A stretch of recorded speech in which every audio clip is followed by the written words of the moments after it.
अवां जी समातुनि ताईं radio Voice of Sindh London.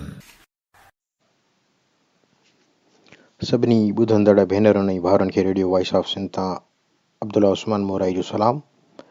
प्यारा साथियो, उम्मीद आहे त जिते बि हूंदा चाक चङा भला ऐं ख़ुशि वखुरम हूंदा। दोस्तो, पाण अॼु मुआशरे में ख़ुशि गुज़ारण ऐं तरक़ी करण लाइ कहिड़ी ज़हनियत जो हुजण बाबति कुझु वीचार वंडींदासीं। सियाणनि जो चवणु आहे त कामयाबी या ख़ुशी उहा आहे जो अव्हां राति जो सुम्हो त तव्हांखे ॿिए ॾींहं जूं सोचूं या मसला दिमाग़ में न हुजनि। ॿिए ॾींहं लाइ का घणी परेशानी न हुजे त असल में उहा इंसान जी हिन फ़ानी दुनिया में कामयाबी आहे। डोमिनिक कॉर्टिचियो पंहिंजी किताब डिज़ाइन योर फ्यूचर में लिखे थो त मुकमल तौर ते पंहिंजी ज़िंदगी जीअण जी कोशिशि करियो। संदसि चवणु आहे त का बि कामयाबी, मसलन वॾी पघार वारी नौकरी या वॾो कारोबार, वॾी गाॾी या वॾो ऐं सुठो घर या प्यार कंदड़ ख़ानदान अव्हां जी ख़ुशीअ जो ज़ामिन थी नथो सघे। या उहा नौकरी जेका कॾहिं अव्हां लाइ उत्साह जो सबबु हुई, तंहिं में हाणे उहो उत्साह बाक़ी न रहियो हुजे। डोमिनिक जो ख़्यालु आहे त अॼुकल्ह माण्हूअ खे कम ऐं ज़ाती कमनि जे विच में उहो सोचण ई विसरी वियो आहे त मां आख़िर कहिड़ो कमु करणु थो चाहियां या कीअं पंहिंजी हयातीअ खे गुज़ारणु थो चाहियां। जेकॾहिं पाण को नओं कमु या का नई शइ सोची बि त महीने जी आख़िर में जेके बिल प्यारणा हूंदा आहिनि उन्हनि जो फ़िक्र पाण खे रस्तो मटाइण न ॾींदो आहे ऐं को नओं कमु शुरू करण खां पहिरियां ई पाण खे पोइते धिके छॾींदो आहे। मुंहिंजे ख़्याल में उहो एॾो सवलो न हूंदो, छाकाणि त सूमर खां जुमे छंछर ताईं सुबुह 8 खां शाम 5 बजे ताईं वारे ट्रेप या पकड़ मां माण्हू सवलाई सां नथो निकिरी सघे। जेकॾहिं के मसला हूंदा आहिनि त पाण सोचींदा आहियूं त ईंदड़ प्रमोशन या पघार में वाध सबबु सभु मसला हल थी वेंदा या असां जेकी ज़िंदगी गुज़ारण जा ख़्वाब ॾिठा आहिनि सा गुज़ारींदासीं, पर असल में ईअं घणे क़दुरु थींदो नाहे। डोमिनिक सम्झे थो त अहिड़े क़िस्म जी हयाती उन ट्रेडमिल वर्ज़िश वारी मशीन वांगुरु आहे जंहिंजो पटो कंहिं मंज़िल ते पहुचण खां सवाइ रुॻो उते ई पियो फिरंदो आहे। अंग्रेज़ीअ में अहिड़े क़िस्म जी भॼ खे रेट रेस बि चइबो आहे, या पाण वटि चाकीअ जे उन ॾांद जो मिसाल ॾेई सघिजे थो जंहिंजी अखियुनि ते पटी ॿधल हूंदी आहे ऐं हू बि उते जो उते पियो फिरंदो आहे। प्रीडिक्टेबिलिटी माना ख़बरवार, यानी रोज़मर्रा जे कमनि जी ख़बर त रोज़ करणो छा आहे, यानी सुबुह जो ऑफिस या धंधे ते वञणु ऐं उते साॻिया कम करणु, शाम जो वापसि घर अचणु, मानी खाइणु ऐं टीवीअ जे साम्हूं वेही रहणु ऐं वरी सुम्ही रहणु ऐं वरी सुबुह थियण खां पोइ साॻी किरत। अहिड़े क़िस्म जी हयातीअ खे डोमिनिक उन्हनि माण्हुनि लाइ रूह जो कातिल सम्झे थो जिन में अॻिते वधण जी ख़्वाहिश ऐं जुस्तजू हूंदी आहे, पर स्टेटस को खां खेनि ॿाहिरि निकिरण ऐं अनजान रस्ते ते वञण खां डपु लॻंदो आहे। डोमिनिक जो ख़्यालु आहे त अहिड़े क़िस्म जे ट्रेप ऐं स्टेटस को मां निकिरी सघिजे थो ऐं उहो मुमकिन आहे। माण्हूअ खे रुॻो पंहिंजे अंदरि कैन डू माइंड सेट वारी सोच पैदा करणी पवंदी ऐं माण्हू कंहिं बि हद ताईं पंहिंजी ज़िंदगीअ मां भरपूर फ़ाइदो हासिलु करे सघे थो ऐं हू पंहिंजी ज़िंदगी मुकमल ऐं भरपूर नमूने सां गुज़ारे सघे थो। उहा सोच पैदा करे अॻिते वधो ऐं पंहिंजे मुस्तक़बिल खे ईअं ऐं उन मुताबिक़ डिज़ाइन कयो जेका ज़िंदगी अव्हां हमेशह जीअण जी ख़्वाहिश रखी आहे। राइट भाउरनि बिल गेट्स, स्टीव जॉब या ॿियनि काफ़ी माण्हुनि जेके तरक़ियूं माणियूं उन्हनि उहो सभु कुझु रुॻो पैसे कमाइण लाइ न कयो, पर रुॻो उहो उन करे मुमकिन थियो जो उहो उन्हनि जो शौक़ु ऐं ज़िंदगी जो मक़सदु हुयो।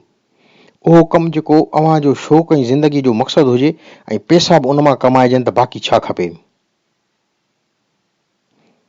डोमिनिक उन ट्रेडमिल वारी ज़िंदगीअ मां जान छॾाइण लाइ 3 ॾाका ॿुधाए थो, जंहिंमें पंहिंजी मौजूदा हयाती जी हालत खां बेदारी ऐं बेदार थियण खां पोइ उन हालत खे रोके ऐं नए सिर ज़िंदगी ऐं मुस्तक़बिल खे डिज़ाइन करणु अचे थो। संदसि ख़्यालु आहे त हिकु वक़्त में हिकु कमु कयो ऐं जेका शइ शुरू कयो पहिरियां उन खे पूरो करे पोइ कंहिं ॿिए शइ में हथु विझो ऐं ईअं करण सां हाकारी नतीजा मिलंदा।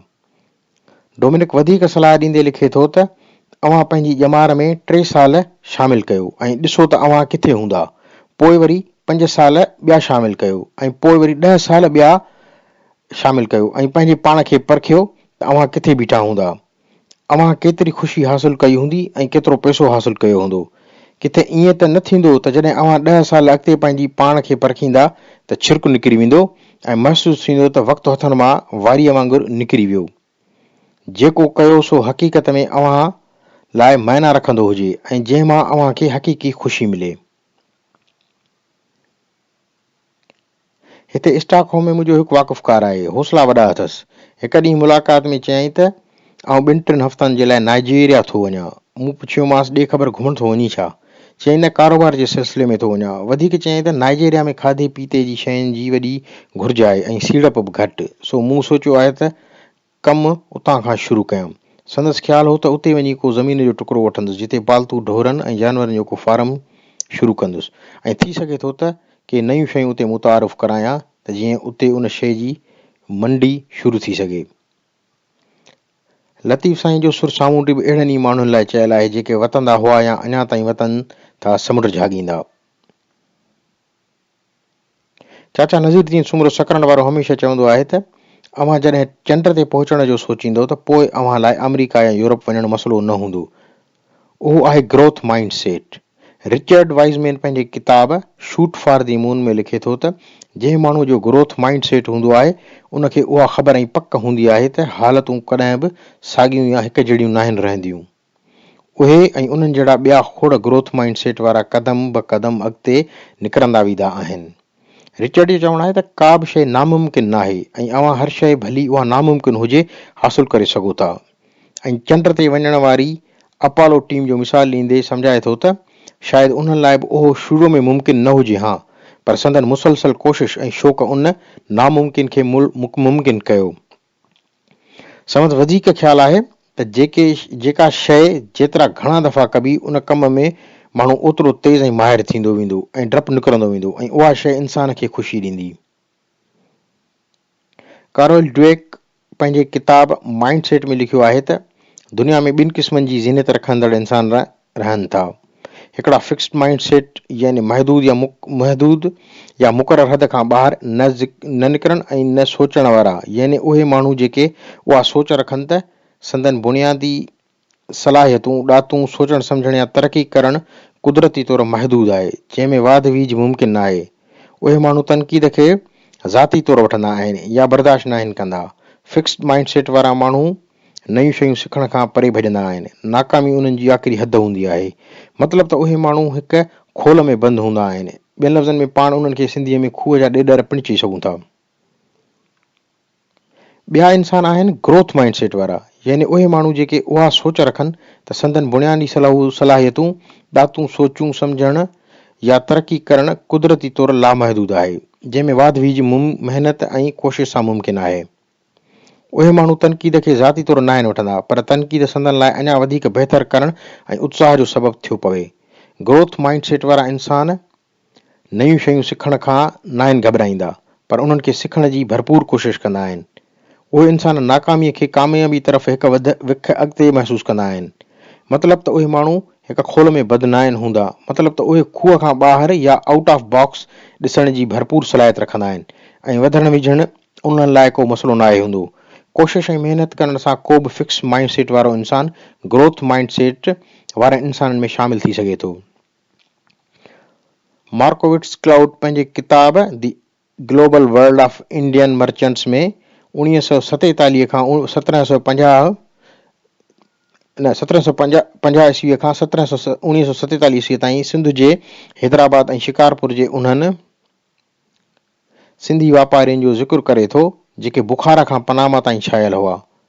अॼु बि जेकॾहिं माण्हू स्पेन जे ॿेटनि ग्रान कैनेरिया या एशिया जे मुल्कनि सिंगापुर या हांगकांग या दुनिया जे केतिरनि ई ॿियनि मुल्कनि में वञे त उन पुराणे दौर जा लॾे वेल सिंधी उते मिलंदा। यानी संदन वॾनि जो मुंहुं वारे वाक़ुफ़कार वांगुरु ग्रोथ माइंड सेट हुयो, जिन उन पुराणे दौर में सम्झी वरितो त ॿेली वेठे कुझु कोन थींदो, दुनिया में निकिरो ऐं रोज़ी कयो। उन्हनि सिंधियुनि जा किसा पाण अल्ताफ़ शेख साहिब जे सफ़रनामनि में पिणु पढ़ी चुका आहियूं। अलन बेटी पंहिंजी किताब फॉल्स इकोनॉमी में लिखे थो त को बि धर्म मईशत जी क़िस्मत जो फ़ैसिलो नथो करे। उन जे करे उहा ॻाल्हि हाणे सम्झ में अचे थी त दुनिया में जेतिरो बि गऊं जो गोश्त बीफ पैदा थिए थो उन जो 18% इंडिया पैदा करे थो ऐं संदन शुमार बीफ पैदा करण वारनि मुल्कनि में 2 नंबर ते अचे थो। हूअं त ॿुधण में अचे थो त इंडिया में गऊं जो गोश्त खाइण ते ज़िंदगी ख़तरे में पइजी वञे, पर जॾहिं मुआशी तरक़ी साम्हूं अचे थी त शायदि पोइ सभु चलता है वारो किस्सो आहे। माना न रुॻो को इंसान पर हुकूमतूं मुल्की लेवल ते बि ग्रोथ माइंड सेट वारी सोच करे पंहिंजी तरक़ीअ खे यकीनी बणाइनि थियूं। मथियूं ॻाल्हियूं ॿुधाइण जो मक़सदु रुॻो उहो हो त सिर्फ़ु अॻियनि वक़्तनि में न पर हाणे बि दुनिया में तमामु घणी मुआशी इक़्तिसादी तरक़ी करण जा मौक़िया मौजूदु आहिनि। बनिस्बत अॼोकी दुनिया जे पुराणे ज़माननि में त सफ़री सहूलियतुनि जी बि अणाट हुई, पर तंहिं हूंदे बि उहे माण्हू अॼु तारीख़ जो हिसो आहिनि जिन सख़्तु महिनत कई ऐं मंज़िलूं माणियूं। दुनिया में का बि शइ हासिलु करण लाइ महिनत सां गॾोगॾु सब्र पिणु करणो पवे थो, पर बुनियादी ॻाल्हि आहे त माण्हूअ खे रुॻो फिक्स्ड माइंड सेट वारी ज़हनी कैफ़ियत मां निकिरी ग्रोथ माइंड सेट वारी दायरे में दाख़िल थियणो पवंदो। बिल्कुलु ईअं जीअं पंहिंजो को कंप्यूटर ख़राबु थी पवे त पाण उनखे पहिरियां फॉर्मेट करे वरी पोइ रीइंस्टॉल कंदा आहियूं, साॻिए तरह सां फिक्स्ड माइंड सेट मां निकिरी या उनखे फॉर्मेट करे पोइ ग्रोथ माइंड सेट खे इंस्टॉल करे उन में दाख़िल थियण बि बिल्कुलु ईअं ई आहे। किन दोस्तनि जो ख़्यालु आहे त सिंधियुनि खे वधि खां वधि ॿाहिरि निकिरणु घुरिजे। उन जे उबतड़ वरी किन ॿियनि दोस्तनि जो ख़्यालु आहे त जेकॾहिं सिंधी ॿाहिरि वेंदा त ब्रेन ड्रेन जो ख़दशो थींदो, ऐं संदन वधीक ख़्यालु आहे त जेकॾहिं ज़हीन सिंधी ॿाहिरि हलिया विया त उहो बि सिंध लाइ नुक़सानकार थी सघे थो। उन ॻाल्हि में बि वज़न त बिल्कुलु आहे, पर मुंहिंजो ख़्यालु आहे त जेके सिंधी ॿाहिरि वञनि था उहे कंहिं न कंहिं सूरत में सिंध ऐं मुल्क जी रिवर्स ब्रेन ड्रेन या रिमिटेंस जी सूरत में ख़िदमत कनि था। हूअं बि सिंध में आबादी वधे पई, जंहिंजे करे वसीला ज़ाइरा घटि बा, सरकारी नौकरियूं बि केतिरनि खे मिलंदियूं। सरकारी नौकरियूं वठण जे चकर में वरी मथां भोतारनि जी ग़ुलामी ऐं चमचागिरी, कॾहिं हुन हाउस जो चकर त कॾहिं हुन हाउस जो चकर, पछाड़ी जो ख़बर पवे त पैसा बि विया ऐं नौकरी बि कान मिली। सो बहितर आहे त जंहिंखे जिथे मौक़ो मिले उहो पंहिंजे पाण खे ज़रूरु आज़माए, बाक़ी खटनि भाग। सो मुंहिंजो पंहिंजो उहो ख़्यालु आहे त भोतारनि जी आसरनि खां बहितर आहे त सिंधियुनि खे जेकॾहिं मौक़ो मिले त उहे ज़रूरु ॿाहिरि वञनि, नवां नवां रस्ता ॻोल्हिनि ऐं मुआशी तरक़ीअ लाइ जिदोजहद कनि। उहो ज़रूरी न आहे त यूरोप या अमेरिका जो रुख़ कनि। दुनिया जूं वॾियूं मंडियूं त यूरोप ऐं अमेरिका खां ॿाहिरि आहिनि, जिन खे पाण यूरोप ऐं अमेरिका पंहिंजियुनि नयुनि नयुनि ईजादुनि ऐं मुख़्तलिफ़ शयूं विकिणण जे चकर में हर वक़्तु आता आहिनि। चवण जो मक़सदु त किथां जो बि सिंधी भली किथे बि हुजे, पर कंहिं बि सूरत में सिंध सां नातो न टोड़े। काफ़ी दोस्त ॿाहिरि रही बि सिंध सां जुड़ियल आहिनि, जेको इंतिहाई बहितरीनु अमल आहे। चवण जो मक़सदु त जेकॾहिं माण्हू भली हुजे किथे बि, पर जेकॾहिं क़ौम जी ख़िदमत करण जो जज़्बो आहे त पोइ केर बि कंहिंखे रोके नथो सघे। लतीफ़ सरकार बि सुर सामूंडीअ में जिन माण्हुनि जो ज़िक्र कयो आहे उहे बि घरनि खां महीननि जा महीना, थी सघे थो सालनि जा साल ॿाहिरि हूंदा हुआ, पर वरी बि मोटी अची पंहिंजनि प्यारनि ऐं पंहिंजे प्यारे वतन सां गॾिबा हुआ। माहिरनि जो ख़्यालु आहे त पैसो कंहिं हद ताईं ख़ुशी ॾींदो, उनखां पोइ रुॻो अंगु वधंदो ऐं ख़ुशीअ जी लेवल में वधाउ न ईंदो। माण्हू फॿे रुॻो उहो थो जेको हिन दुनिया में खाधो पीतो, पातो ऐं चोड़ियो, ख़ैर ख़ैरात कई या घुमियो फिरियो, बाक़ी रखियो माल पराओ ऐं अलाए कंहिंजो आहे। पर ईअं बि नाहे त ज़िंदगीअ में जुस्तजू नाहे करणी। जेकॾहिं ज़िंदगीअ में के टारगेट न हूंदा त ज़िंदगी मायूसीअ तरफ़ वधंदी ऐं ज़िंदगी जी मैना ख़तमु थींदी वेंदी। सो चवण जो मक़सदु त उहो कमु कजे जेको ख़ुशी बि ॾिए ऐं एतिरो पैसो बि ॾिए जो माण्हू पंहिंजो गुज़ारो सुठे तरीक़े सां करे सघे ऐं ॿियनि जी मदद पिणु करे सघे। मुंहिंजी नज़र में हिकु ॿियो माइंड सेट बि आहे जेको हिन सॼी तरक़ी, इल्म ऐं अकुल ऐं तरक़ीअ जी ॻाल्हियुनि खे रुॻो उहो चई रद्द थो करे त उहो सभु कुझु सरमाएदारी निज़ाम जी वाध वीज लाइ आहे। उहो थी बि सघे थो, पर मुंहिंजो पंहिंजो ख़्यालु आहे त तरक़ी कंहिं हद ताईं ठीकु बि आहे, जंहिंमें कंहिंखे नुक़सानु ॾियण खां बग़ैर ऐं किन उसूलनि तहत इंसान अॻिते वधंदो रहे। सो पाण उन माइंड सेट वारनि खे संदन हाल ते था छॾियूं। दोस्तो, उमेद कयां थो त अॼोको प्रोग्राम अव्हांखे पसंदि आयो हूंदो। वरी इनशाला अव्हांजी ख़िदमत में जल्द अचिबो कंहिं ॿिए नए मौज़ू सां गॾु। पंहिंजो ऐं पंहिंजे आसपास जे इंसाननि, जानवरनि ऐं पखियुनि जो तमामु घणो ख़्यालु रखंदा ऐं मूंखे ॾींदा इजाज़त। ख़ुदा हाफ़िज़ ऐं सदाईं गॾु ॿुधंदा रहो radio Voice of Sindh, London.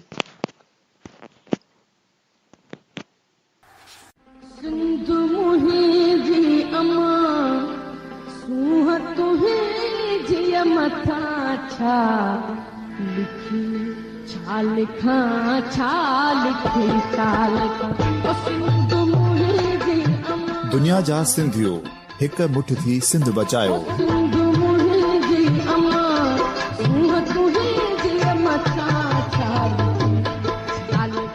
Sindh जो क़ौमी आवाज़ radio Voice of Sindh London.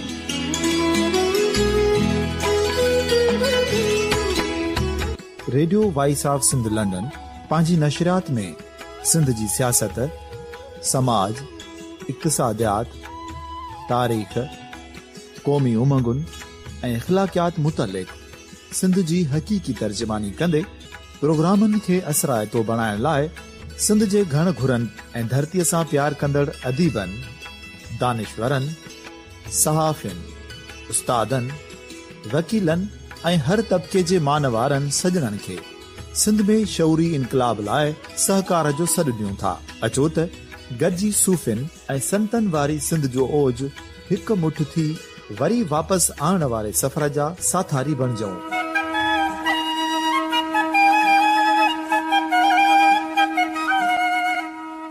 हिकु नए सुबुह जी शुरूआत जो पड़ाॾो घर घर, ॻोठ ॻोठ ऐं शहर शहर ताईं पहुचायो। शाल सिंध आबाद ऐं खुशहाल थिए, सिंधी माण्हू सुखियो ऐं सताबो थिए।